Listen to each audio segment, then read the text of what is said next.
Good morning, everyone. Welcome to another edition of 10 Unedited Minutes with Marlena. You probably feel like I'm whispering a little bit or my voice is a little different. We'll get into that in a minute. But good morning. It's Monday, June 1st, and I'm excited. We're in a new week. If you hear birds chirping, you can tell that I'm camping. But before we get into anything, this episode is brought to you by a very dear friend who has agreed to sponsor me for 2 months. And she did so because she believes in me, she loves my work, and she wants to see me succeed. So she did not want to be recognized, but I would like to get a sponsor that would like some recognition just because I think it'd be cool. My podcast seems to be doing really well. I could do a little bit of advertising for a small business or just give, somebody some recognition, love on somebody every morning. So if you want to sponsor me, it's $25 a month, and that basically covers my subscription to BuzzFeed, which is the software that pushes my podcast out to the World Wide Web. It goes out to Apple Podcasts, it goes out to Spotify, and I actually just learned the other day that you can find me on Amazon Prime podcast, which I was a little shocked. So anyway, there's plenty of places you can find me, and I also record this for YouTube, so you can find me there too. Now, let's get into it. So if you're watching on YouTube, you can see I'm outside, have a little bit different environment. If you are listening on one of the podcast platforms, you might hear birds chirping. So we are camping. I'm sitting at my picnic table doing this podcast, and I feel really weird because it's 9 o'clock in the morning, and I woke up and I came outside and there was nobody out here. But the minute I plug this microphone in, I swear to God, every single person came out of their camper. I swear. So now I feel really weird that I'm just sitting here talking into a microphone and people are milling about. But anyway, who cares, right? Maybe they'll learn that I have a podcast and find it and whatever. So anyway, plans for the day. I'm not going to do much work today because we are camping. And one of the reasons why I love to camp is because it takes your mind off of everything. When you're at home, there's always something to do. And especially now that I work from home, there's always something to do. So camping allows me to kind of take a deep breath, recollect my thoughts, and de-stress a little bit. So, but like I said, 30 episodes ago, I set a goal to record this podcast for every day for a year, and I don't want to miss a day. So you notice I did not record yesterday. I was going to remind you this on Saturday, but I have decided not to record on Sundays just because that's the day of the Lord, and I want to take that break. So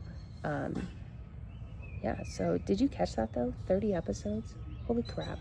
Like, I cannot believe that we have hit 30 freaking episodes, and my my stats on Buzzsprout are insane. I have been downloaded over 500 times, which is shocking, and that I don't think that counts like listen. I don't know how it tracks it. I don't know, but it doesn't count YouTube, which I'm gaining a little bit of traction on YouTube.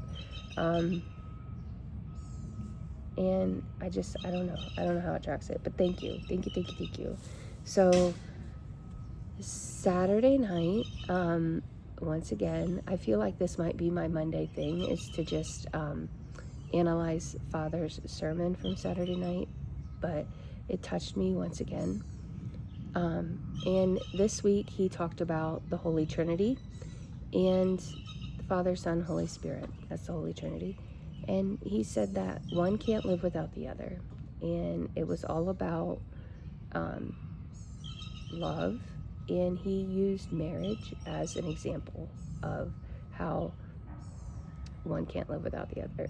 And some of you probably think, I can live without my spouse. But marriage is, to me, marriage is a choice, right? You choose to love somebody and you commit to that person for the rest of your life, no matter what. And that's what unconditional love is, right? Think about it as your mom, as a mom, or even a dad. You love your children unconditionally. Literally, they can do anything, and you're still going to love them. That's the commitment you make to your spouse on your wedding day. And I truly think that if a lot more people felt that way, then I think the divorce rate would considerably go down in this country.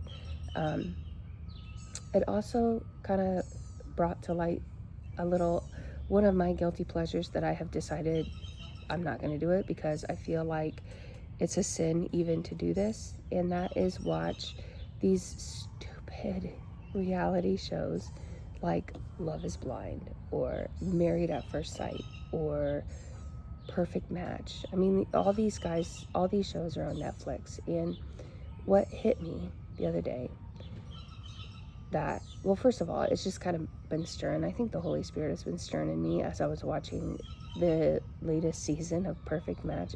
I'm embarrassed to even admit that I watch these shows, but it's a guilty pleasure, and I was like, it turns my mind off for a minute, and it's just something that I can zone out and do. But as I'm doing it, as I'm watching these episodes, like, things are starting to stir in my mind, like, Marlena, this is just something that's not right. So I was watching I think it was the season finale of Perfect Match this weekend. And for those of you that don't know what this show is, it's absolutely stupid. They put like 8 women and 8 men in this beautiful beach house down in Mexico, and they say, okay, you guys need to figure out if you like each other, and the girls and the guys have to couple up every night, and then you go off to your own little suite and you sleep together. And like, then they, highlight how they are sleeping together, and they have to decide if they want to date, and I think it's ridiculous. But anyway, because they're promoting promiscuity, and I just have a problem with that. But the final episode, there was this girl who got sent out on this date with this other guy, and she kind of caught feelings for him. So then she had to decide who she wanted to match with that night. Either match with the guy who she had been literally dating the entire season, or this guy she had gone out on one date with. Well, she couldn't decide, and the guy she'd been dating the entire season said, you know what, pretty much fuck you, and if you can't decide, that tells me you don't want me, so I'll make the decision for you, and I'm leaving. So he left, and that left her with the other guy, and she matched with him. So they went to bed that night, and let's just say they were not innocent in bed that night. And I just was like, and it came out at the end in the finale. All the people came back and had to vote on who the perfect match was. And so, but yet they got to gossip and dish about what they saw and just try to tear each other down. And that alone, like, I was like, this is ridiculous. But then the guy that girl matched with for literally not even 24 hours admitted to what they did that night. They went to bed, and her boyfriend, or the guy that she had been dating the entire season, just was like, oh, whatever. And I'm like, okay, this is ridiculous. But what does that tell a 14-year-old young man or young woman that's watching this show? Because they do. What does that tell them? That it's okay just to go hook up with some random dude or some random woman for one night and then just kind of blow them off? Like, there's so much wrong with that. So much wrong with that. But anyway, that's what made me decide I'm not going to watch these shows anymore, because it truly feels like a sin just to do so. So, all right, I'm going to get off here. Maybe I'll have to go to confession today. Who knows?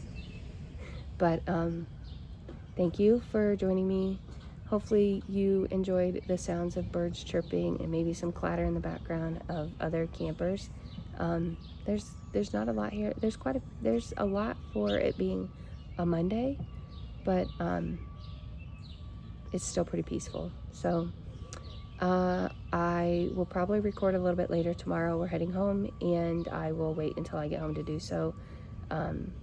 So if you don't hear tomorrow's episode till the afternoon, that's why. But thank you again for joining me. I love you. Pray for me. I will pray for you, and we'll see you tomorrow. Bye.